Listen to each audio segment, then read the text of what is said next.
Hi everyone, welcome back to this channel. So in today's tutorial, we will be seeing the guide for the Ring doorbell light colors, which what are the alerts, what are the status lights, and how can you troubleshoot these light colors.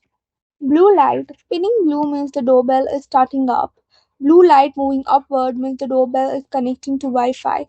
Blue circle filling up means setup is in progress. Solid blue means the doorbell is connected or an action is being processed.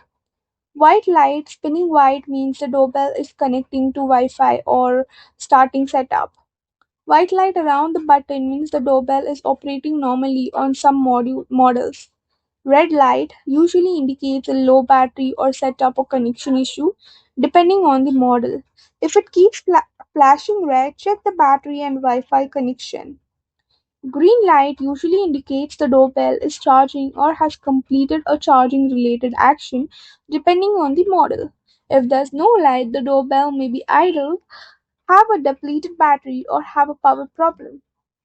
So that's it for the video. Thank you for watching. Don't forget to like, share, comment, and also do hit the subscribe button.